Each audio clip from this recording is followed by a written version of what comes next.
হরে Krishna. Jagannath veg কিচেনে সবাইকে স্বাগতম। আজকে চলে এসেছি আবার একটা অন্যরকম রেসিপি নিয়ে। তো দেখতে পাচ্ছেন এখানে আমি নিয়ে নিয়েছি কিছু দেশি কচুর লতি। তো লতিটাকে আমি আগে থেকে বেছে ভালো করে ধুয়ে নিয়েছি।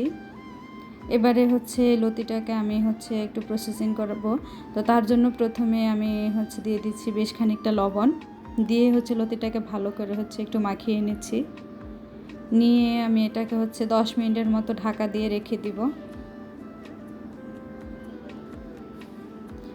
তো এই তো 10 মিনিট হয়ে গেলে এবার আমি ঢাকাটা তুলে দেখাচ্ছি যে এটা কতটা যে এখন নরম হয়ে গিয়েছে।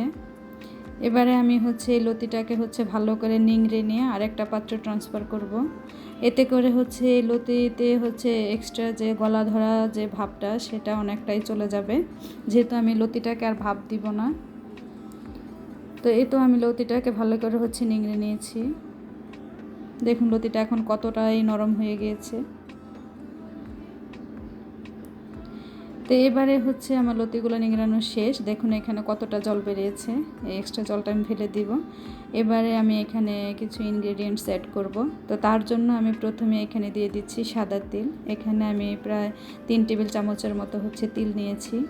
দিয়ে দিচ্ছি কাঁচামরিচ কুচি, ধনেপাতা কুচি, সামান্য চিনি, দিয়ে দিচ্ছি কালো জিরা, হলুদ গুঁড়ো, সামান্য একটু হিং। আর এখানে আগে থেকে আমি ডাল বেটে রেখেছিলাম। এই ডাল বাটার মধ্যে আমার নারকেল ছিল একটু। তো নারকেলটা আমি ডালের বাটার সাথে একসাথে মিক্সড করে ফেলেছি, তাই আলাদা করে দেখাতে পারিনি। আর আপনারাও চেষ্টা করবেন যে কোনো ডাল বাটা এখানে দিতে পারেন। আমি এখানে বুটের ডালের বাটা নিয়েছি।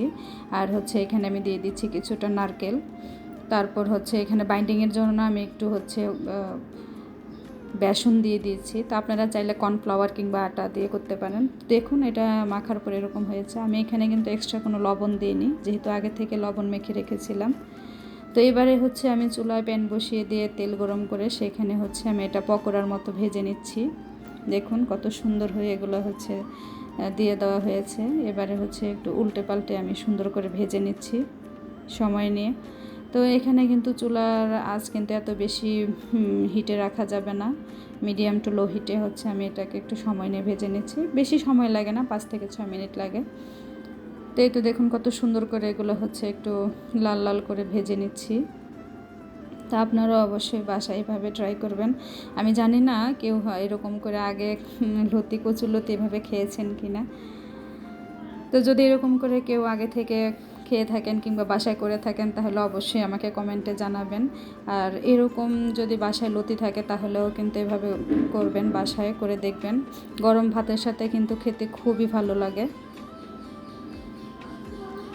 তো দেখুন এটা কতটা সুন্দর হয়েছে এগুলো।